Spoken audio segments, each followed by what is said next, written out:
Donc, bonjour à tous. Moi, donc, je travaille à la Chambre d'agriculture Savoie-Mont-Blanc.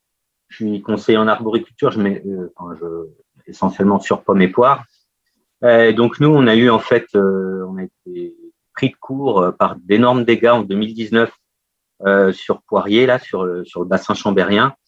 Et en fait, ça fait suite à une montée en 2018 de dégâts qui n'avaient pas été identifiés et imputés à la punaise diabolique, et une montée de population dans les maisons sur l'hiver 2018-2019.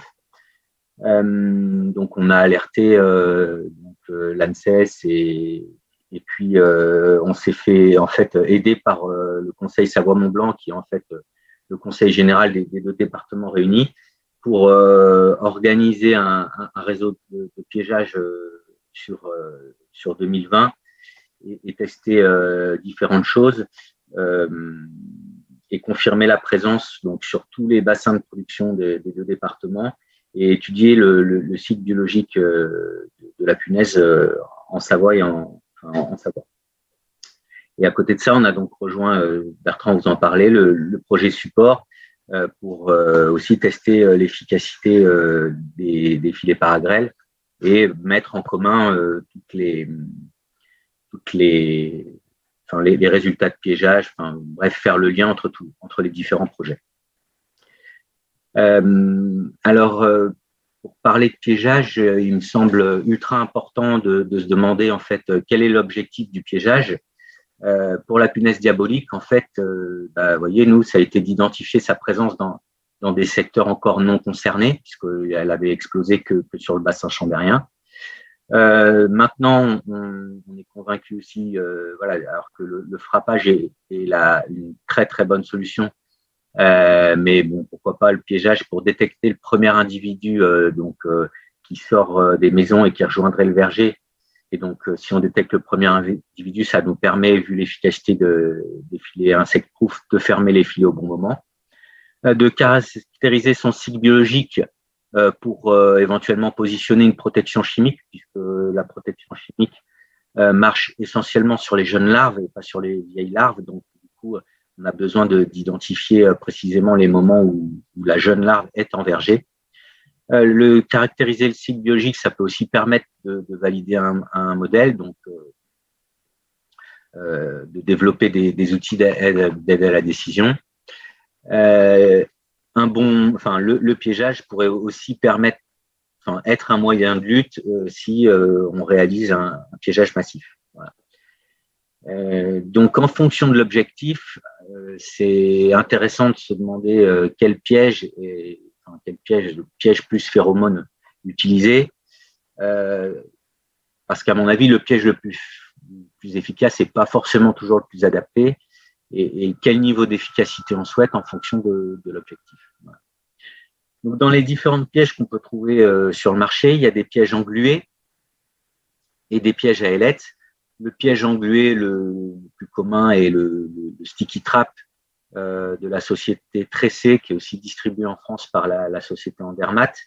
C'est en fait donc une plaque transparente engluée qui doit être reliée, attachée et qui doit être en contact avec une branche d'arbre pour que les punaises puissent y descendre dessus. Et c'est associé à une phéromone, la phéromone Tressé, les blocs noirs qu'on voit au-dessus. L'avantage, c'est que, on le verra plus tard, mais la phéromone est efficace, que ce piège, il est facile à poser et à déplacer. Par contre, l'inconvénient, on le verra, mais c'est qu'il a quand même une efficacité très limitée. La plaque est petite, la surface ne colle pas suffisamment. Et ce qu'on a pu observer, c'est comme vous le voyez sur les photos, la punaise, elle peut être capturée. Donc, on peut déjà ne capturer que des adultes, puisque c'est eux qui arrivent en fait par hasard à s'engluer du côté L. Donc après, pour rejoindre ce que disait Jean-Claude, du coup, c'est facile d'observer l'absence d'épines ventrales sur ce genre de piège. Voilà. Ensuite, dans les pièges englués, pourquoi pas les faire soi-même. Il suffit de poser la phéromone sur des panneaux. Donc là, c'est des initiatives qui ont été faites suite aux expériences italiennes que nous avait présentées le Creso lors des réunions du CETA. Et donc, mes collègues du CETA du Vidour, là, Philippe Blanc et puis Jimmy du CETA de Cavaillon, ont donc englué des panneaux de bois avec différentes glues. Donc là, la glu naturelle ou la glu pâteuse. Nous, on avait fait un essai l'année précédente avec de la glu en bombe, ce que vous voyez sur le côté. Donc, on n'a vu aucune punaise de piégée, malgré la phéromone rescue qui avait été posée sur le panneau de bois. Donc, celle-là, je la déconseille. Voilà. Après, les questions que se posent Philippe et Jimmy, c'est sur les moyens de positionner la glu pâteuse. Est-ce au pinceau, au rouleau, voilà, faut la chauffer. Bref. Dans les différents pièges, il y a également les pièges à ailettes. Donc, le premier piège qu'on a utilisé depuis, grâce au réseau BSV, nous, en Rhône-Alpes, c'était le piège Rescue. Donc, on achetait via Amazon parce que ça venait des États-Unis. Alors, malheureusement, on ne trouve plus du tout ces pièges. Même sur le site de Serbio, ils ont disparu. Les phéromones, on ne peut plus les trouver. Donc, c'est pour ça qu'on va se diriger vers le piège Diablex qui est à la droite de l'écran. Mais ce piège était très efficace. Il durait plusieurs années. Il fallait mettre en contact les ailettes vertes là, que vous voyez avec une branche et les punaises, qu'elles soient adultes ou larves, monter le long et puis passer dans le cône et ne pouvaient plus trop ressortir. Ce que vous voyez là, l'espèce de cône jaune, c'était un produit dessicant. Et là, il y avait donc 2 sachets de phéromones. Alors, le produit dessicant, nous, on n'a pas vu son efficacité parce qu'elle continue à rester vivante dedans, mais bon, peu importe. Voilà. L'avantage, c'était surtout de pouvoir distinguer les jeunes larves des vieilles larves. Voilà. Après, son gros désavantage, c'était d'être aux États-Unis et donc les difficultés de commande, les frais de douane importants. Et un des gros désavantages, c'est aussi de vider les pièges. Donc, voilà, c'est jamais très pratique parce que quand on le vide, tout s'en va et la phéromone avec. Donc, en fait, nous, ce qu'on fait, c'est qu'on les vide dans des sachets de congélation. On ressort à la main les 2 sachets, enfin les phéromones. Et puis après, on met le sachet de congélation au congélateur pour ensuite trier et puis distinguer les jeunes larves des vieilles larves. Voilà. Alors, donc maintenant, je disais, le piège Rescue, on ne le trouve plus, mais chez Progarin, une société du Sud, on trouve le piège Diablex, qui est la copie conforme. Alors là, il a été positionné à l'envers, et parce que quand même, il faut savoir que les punaises montent. Donc, si on veut qu'elles montent préférentiellement dans leur sens de marche, elles montent préférentiellement. Donc, si on veut qu'elles pénètrent par le cône et tout, il vaut mieux que ça soit dans le sens d'une fusée. Par contre, l'avantage de pouvoir les mettre à l'envers, c'est de mettre un liquide au fond, alors pourquoi pas de l'eau et du liquide vaisselle, pour tuer la punaise et puis avoir un vidage des pièges plus facilement. Nous, donc, en 2019, on avait comparé les 2 pièges. Alors, sur la fin de saison, parce que donc, je disais, on n'avait pas identifié ça en début de saison. Sur la fin de saison, on a comparé les 2 pièges. Et clairement, le piège Rescue était 10 fois supérieur au piège tressé. On s'est quand même posé la question de l'efficacité du piège tressé en début de saison. C'est pour ça qu'on l'a renouvelé en 2020. Et après 6 semaines de pause sur 24 pièges, on n'avait quasiment pas de punaises, alors qu'avec des frappages, tout ça,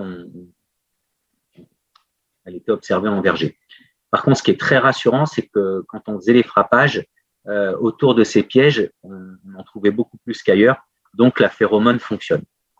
Au niveau il y a différents pièges à ailettes. Donc là, vous voyez le piège AG-Bio, là, en grand, il fait 1,20 m. Les pièges Fischer qui étaient utilisés en Suisse, on ne trouve plus sur le marché. Le piège AG-Bio, il est facile à poser, il est efficace, il est sélectif. Par contre, il est très encombrant au niveau de la ligne de plantation, des désherbages et tout ça. Et il est assez cher en raison des frais de douane. Et il a le même inconvénient que le Rescue, à savoir de vider les pièges. Voilà. On les a comparés. Le Rescue sort toujours mieux que le piège AG-Bio. Hein. puisque là, c'était avec des phéromones, enfin, les deux étaient testés avec les phéromones tressés, et le piège rescue tout le long de la saison, et quel que soit en fait le stade, que ce soit des jeunes larves, des vieilles larves ou des adultes, à mieux piéger. Après, le piège AG Bio, il est suffisant pour mettre en évidence la présence d'Allomorpha alice dès le début de la saison, enfin dès qu'on l'a posé, et suivre le cycle de ravageur. Voilà. On a testé aussi un piège connecté iScout. Là, c'est un piège voilà, qui était en location. C'est pas donné. Ce piège est pourvu d'un appareil photo qui, c'est comme un TrapView, il prend des photos tous les 2 jours et l'envoie sur une plateforme Internet. L'intérêt qu'on y voyait, donc, c'était de suivre plus précisément l'émergence et puis la montée de certains stades larvaires, et puis de pouvoir valider un modèle. Moi, c'est vite devenu le foutoir parce que comme la plaque n'était pas auto-nettoyante, alors oui, c'était aussi censé valider les individus et puis qu'on n'ait pas à les recompter d'une semaine à l'autre. Ça n'a pas du tout fonctionné. Et puis, vous voyez, c'est devenu très vite le bazar dès que les populations sont montées. Et du coup, il fallait les changer aussi régulièrement que les pièges rescue. Donc, on perdait l'utilité de tout ça. Voilà. Ça, c'était pour les pièges. Après, au niveau des phéromones, bon, je vais passer vite fait, mais il existe différentes phéromones. Celle qui nous intéresse, c'est celle de l'agrégation, qui a capacité à rassembler les individus de la même espèce. Donc, on va en trouver 3, comme l'a dit Bertrand. Donc, on va dire que la référence aujourd'hui, puisque celle de rescue, on la trouve plus. Donc, on identifie plus que 3. La référence, ça va être celle de chez Tressé, donc qui est aussi distribuée par Andermatt. Alors, elle est composée dans un sticky trap. En fait, on vous livre avec ce rectangle noir plus ce carré noir. Donc, ce rectangle noir est bien pour la punaise marbrée, enfin la punaise diabolique, pardon, la BMSB, là, voilà, alors que l'autre est pour la green stink bugs. Donc, potentiellement, on aurait même besoin que de celle-là si on veut piéger juste la punaise diabolique. Deux médiateurs chimiques dans celle proposée par Tressé, le murgantiol et le méthyltécatriénol, pardon. La capsule se change toutes les 12 semaines, donc ce qui permet de pouvoir faire l'année, faire les 2 générations avec seulement 2 capsules. La phéromone Bioprox, pour moi, est très proche. Donc, je vous ai mis plein de coordonnées, hein, vous pourrez voir sur Internet. Elle contient aussi les 2 médiateurs chimiques. Alors, évidemment, je ne sais pas si c'est dans les mêmes concentrations parce que personne ne donne la concentration en murgantiol et en décatrionate, là. Mais voilà. Et apparemment, donc les 2 parties sont à utiliser aussi ensemble pour la Bioprox. Je ne l'ai pas encore vu, moi. Et donc, Progarin, la société Progarin qui vend le Diablex, vend également une phéromone d'agrégation. Alors, dans sa fiche de catalogue, voilà à quoi elle ressemble. C'est un produit fabriqué à partir de caoutchouc naturel. L'ingrédient actif, lui, il n'y a apparemment que le murgantiol, de ce qui m'a dit. Elle est forcément différente des rescues, hein, puisqu'on voyait c'était une verte, une jaune, là, 2 sachets. Ce qui me gêne un peu, c'est que dans sa plaquette, on voit clairement que dans son piège, c'était celle de Tressé. Et donc, c'est pour ça qu'on va la tester cette année avec Bioprox et celle de Tressé en référence dans les parcelles. Et les résultats seront disponibles dans le projet support. Le suivi du piège, évidemment, on peut se demander où le placer. Alors, après 1 an d'études là, dans différentes espèces, il n'y a pas le pommier dessus, mais voilà, ce qu'on a vu en battage, c'est que le pêcher était beaucoup plus appétant que le poirier en début de saison. Donc, c'est pour ça que nous, on va plutôt conseiller de le positionner à proximité de pêcher. On a également observé l'influence de la proximité des pièges sur les dégâts, puisque l'arbre qui est à côté du piège, il avait 80% de dégâts, dont 25% de fruits déformés, et qu'il fallait, jusqu'à 30 mètres, on avait encore des différences. puisqu'à 30 mètres, on avait encore 40% de dégâts, et qu'il fallait atteindre 50 mètres pour retrouver des dégâts qui sont équivalents à une parcelle où il n'y aurait pas eu de piège. Par contre, du coup, il faut se demander aussi à quelle distance, parce que voilà, si je dis, on met dans une autre parcelle à 50 mètres d'un verger, à plus de 50 mètres d'un verger, pourquoi pas le mettre même à 2 km, mais à quelle distance perd-on aussi l'attractivité de l'espèce, puisqu'il y a forcément, si la punaise vient dans le verger à un moment donné, c'est quand même pour se nourrir, donc choisir la plante hôte en fonction. Le suivi du piège, donc quand les poser, pour le coup, pour moi, ça passe forcément par une période de battage, réalisée sans frappage dans des parcelles. Et dès qu'on trouve la première, dans des parcelles ou dans des haies, et dès qu'on trouve la première punaise, c'est mettre en route le système de piégeage. Alors j'ai mis ne pas se décourager parce que en fait, donc moi j'avais surtout le tremblay qui était atteint. Et tout le long de la saison, ailleurs, on n'en a pas forcément piégé. Et d'un coup, au mois d'août, c'est un petit peu ce qui s'est passé en fait en 2019 au Tremblay. D'un coup, au mois d'août, on a commencé à voir, vous voyez, les premières captures sur Châteauneuf. Une semaine plus tard, on en avait sur Vallières. Voilà. Alors, c'est pour ça. Bien poursuivre et avoir une attention toute particulière sur le mois d'août. Alors pourquoi je vous dis ça, c'est parce que du coup, après l'analyse de tous ces piégeages nous a permis de mettre en fait en évidence qu'on a 2 pics de jeunes larves par an, donc 2 générations par an. Et du coup, quelque chose qui est encore en bruit de fond sur la première génération peut passer inaperçu malheureusement sur du piégeage en juin, surtout en mai, juin. Juillet, voilà, et puis exploser un petit peu au mois d'août, puisque quand on regarde un petit peu là ce qui s'est passé à Châteauneuf, on voit bien que on n'a rien eu en début de saison, et puis d'un coup, on se retrouve avec 300 jeunes larves dans le verger. Donc là, après, on a coupé net avec un traitement, mais voilà. Donc en bref, si je dois tout résumer, le choix du piège, donc on va partir sur le piège Diablex, ou des panneaux collants avec de la glu Rampastop. Donc là, mes collègues diront plus facilement comment il faut l'étaler. Au niveau du choix de la phéromone, moi, le problème de tresser, c'est que on achète des kits avec phéromone plus sticky trap, emballés par 2 dans des sachets plastiques. Enfin, aujourd'hui, c'est pas trop soutenable d'avoir tant de plastique, donc plutôt partir sur la Bioprox si elle est équivalente. Donc à l'issue des tests de cette année, on sélectionnera peut-être que la Bioprox ou Bioprox et Progarin si Progarin donne la même satisfaction. Au niveau de la localisation, donc c'est à proximité d'un verger mais à plus de 30 mètres. Et dans le cas d'un verger multi-espèces, on préférera la proximité des pêchers. Et donc, premier individu repéré par battage, moi en gros, je vais poser les pièges mi-mai et faire jusqu'à fin septembre, mi-octobre, avec une attention toute particulière sur le mois d'août. Voilà.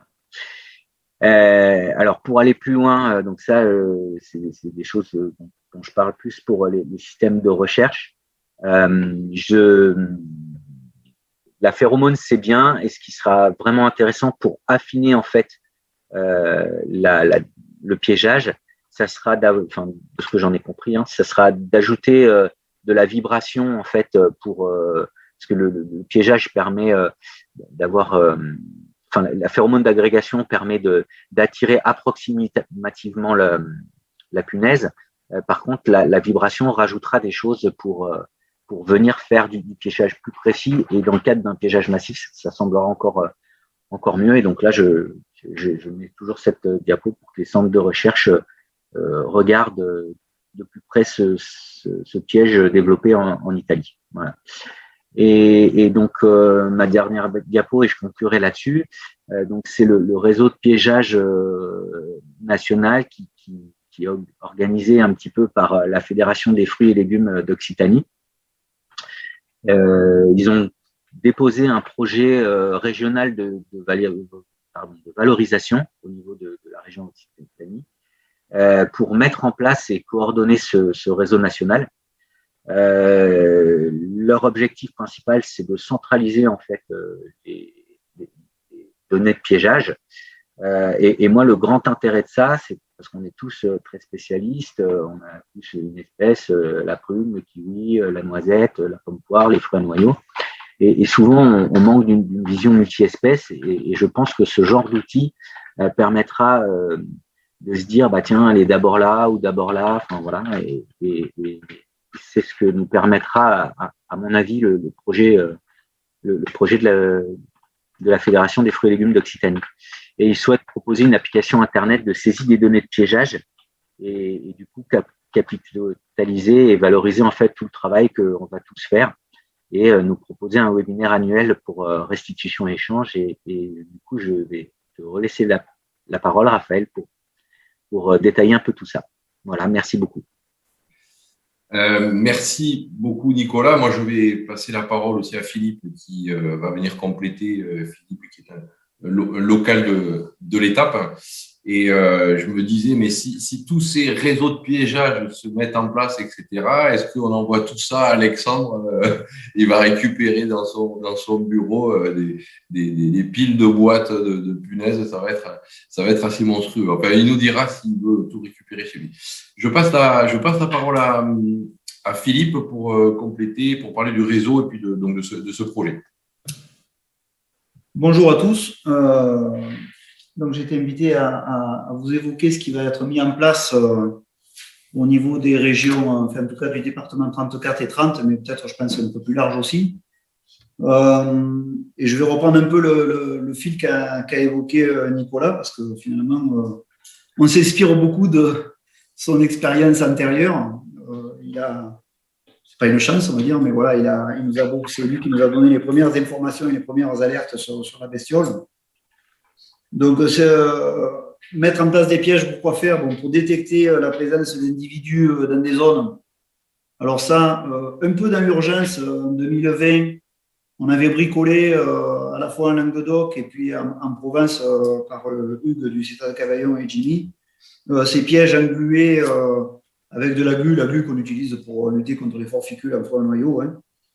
Donc, l'idée, c'était que la capsule tressée marche très bien en termes de phéromones, mais que le fond englué, la plaque engluée est trop petite et colle pas assez. Et donc, on avait vu ça, c'était, entre guillemets, inspiré par les collègues italiens.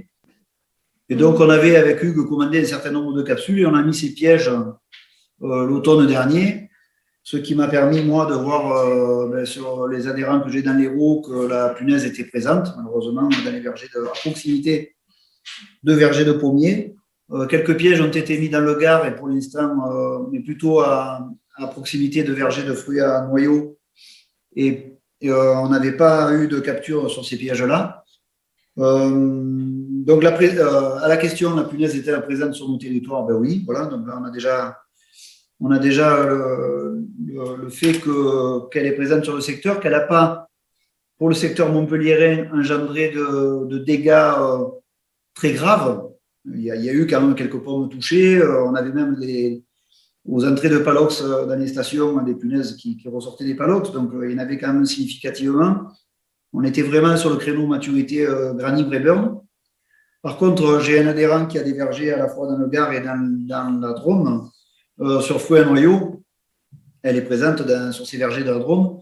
Et là, à des niveaux qui ont engendré la perte d'une partie des récoltes, d'une partie de quelques variétés de nectarines tardives. Donc, je veux dire que c'était à partir du 5 août à peu près, ce qui colle avec tout ce que j'ai entendu, auparavant. Donc voilà, donc elle est présente sur le bassin montpelliérain où on a beaucoup de pommes. On surveille son apparition, son installation, qu'on souhaite la plus tardive possible sur la zone costière pour les fruits à noyaux, puisque nos collègues italiens nous ont bien évoqué que la bestiole s'intéressait à toutes les espèces. Et Nicolas vient de redire ce que l'on redoute aussi, c'est que si elle a le choix, elle va avant tout s'installer à proximité de vergers de pêcher. Ce qui est particulièrement problématique, parce que je faisais la réflexion en aparté à Raphaël, les filets halte carpo, halte punaise ne sont pas des choses qui sont évidemment mises en place dans les vergers de fruits à noyaux. Donc nous, on ne pourra pas se reposer, entre guillemets, sur ce type de technique alternative. Donc c'est un peu ça l'idée. on va remettre en place ces pièges englués avec la capsule tressée, parce qu'en fait, Andermatt avait été un peu court pour nous fournir les capsules en quantité que l'on désirait. Donc, on a gardé ces capsules au froid tout l'hiver. On va remettre ces pièges la semaine prochaine en place. Bon, Bertrand Lisson ne l'a pas évoqué, mais ou alors je n'ai pas été très attentif. Il était allé ce matin, là où j'avais mon piège, faire des battages dans la parcelle de Braeburn. Il n'a pas trouvé encore il n'a pas identifié encore de présence de punaises. Et pour autant, le site d'hivernage qu'on avait repéré chez le producteur, dans un hangar, elles en sont parties. Donc là, moi, j'aimerais bien savoir où elles se trouvent, dans le laps de temps dans lequel on se trouve, puisque après, on les voit réapparaître fin juillet ou août. L'année dernière, c'était au début août. Voilà, donc c'est un peu ça l'idée. Ça va être coordonné au niveau du réseau Sud-Arbo pour notre partie. Et puis l'idée, effectivement, on en avait discuté avec Raphaël, c'est qu'on collecte tout ça et que tout ça soit un peu coordonné, parce que c'est multifilière, comme l'a dit Nicolas, il faut qu'on apprenne à travailler. Alors moi, il se trouve que j'ai des fruits à noyaux, des fruits à pépins, donc, mais j'aimerais aussi que le secteur maraîchage, les secteurs maraîchage des chambres d'agriculture ou d'autres organismes techniques se joignent à ce réseau-là, parce qu'on voit bien qu'on perd le signal de la bébête parfois dans la nuit. Voilà un peu le principe de ce qui va être mis en place. Cyril Sévry, qui coordonne un peu tout ça, m'a dit qu'il y avait une vingtaine de pièges ou 28 pièges qui étaient commandés ne sont que pour les départements du Gard et de l'Hérault, des pièges Diablex, auxquels il va falloir rajouter la dizaine de pièges que je vais remettre de panneaux englués, en prenant les précautions que vient d'évoquer Nicolas, c'est-à-dire pas immédiatement dans les parcelles, parce qu'on n'a pas envie de provoquer de dégâts graves sur les arbres à proximité. Simplement pour vous donner l'exemple, l'année dernière, les pièges que j'avais mis, ils étaient soit sur une zone où les palox sont stockés, donc une zone, j'allais dire, de chargement de camions, donc assez à distance des vergers, soit au bord d'un bois, parce qu'une des parcelles où j'ai eu la plus grosse présence, c'est sur l'étang de l'Or, là, et il y a des grands bois, des grands arbres, hein. Et on avait vraiment le sentiment qu'elle arrivait par ce côté-là. Elle rentrait par un côté de la parcelle. Voilà pour ce qui me concerne pour le piégeage. Ok. Bon, merci Philippe. De toute façon, on est dans cette partie du programme et du projet au tout début. Hein. Comme l'a dit Nicolas, on dépose un petit programme, mais je pense que si effectivement le système fonctionne, d'abord, ça alimentera les connaissances des chercheurs et surtout, je pense que ça coordonnera, ça rendra plus efficace le travail qui est fait par les techniciens et puis par tous les producteurs. Nicolas, vas-y. Je voulais juste réagir parce que je n'ai pas vu Alexandre réagir par rapport à lui envoyer tout ce qu'on pourrait collecter dans le piégeage. Il me semble que, enfin, il le confirmera, mais pour moi, on ne doit justement pas envoyer des individus piégés pour pas qu'il y ait de biais, mais bien des individus qu'on aurait attrapés par frappage. Non, effectivement, c'est a priori plutôt plus intéressant d'avoir des bêtes collectées au battage. Alors, il y a cette question de c'est quoi le décalage exactement en termes de vision, mais prioritairement, c'est des bêtes au battage.